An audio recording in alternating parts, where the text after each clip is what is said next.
Ito, sayang, bago to. GD engine manual.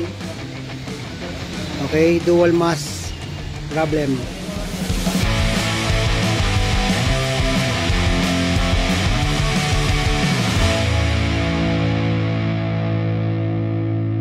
Go ahead.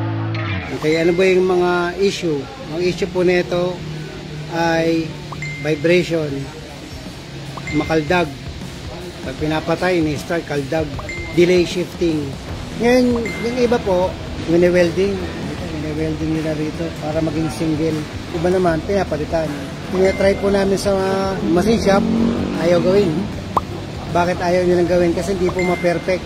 Kasi po minsan, umuuga na rin po ito ng ganyan. Kaya minsan din na nila ma-perfect yung circumference net, yung balance, yung pagkakabalance. Parang ano master, pagdidikitin na. Oo, pagdidikitin na lang. Parang gagawin isa na lang. Kaya sa mga kapwa ko mekaniko na gumagawa ng dual mass, sir, okay? Kontakin nyo lang po kami. Basta't okay kayo gumawa. Tandem tayo dyan mga paps. Kasi napakamahal po ng dual mass eh. Almost 3 times siyang mas mahal kaysa dun sa mga single mass. Yung nagtanong po kanina, nag-live tayo kanina, ano ba mas maganda? Kung dual mass o yung single mass. Ngayon, ganito naman po yan. Ang advantage po ng dual mass, lessen po yung vibration. At saka mas mabigat siya. Pag umikot siya, mas yung free wheel niya, mas maganda. Hindi siya basa-basa pumipigil sa makina mo kasi bigat ang umiikot. Oh, puro ano na, mag-slide-slide na. Ang original po na ganito, ang galaw lang po niyan ay konting-konti lang. Pas galawin mo mga konti lang, dito lang, kalahati lang. Yan, iba. Yan, ganyan-ganyan lang po ang galaw niyan. Konting-konti lang.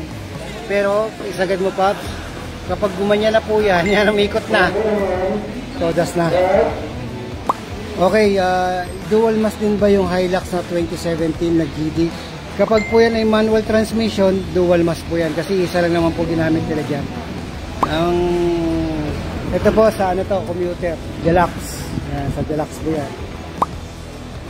Yan. Ito, may iwasan ba yan? Hindi ko masabi sir eh.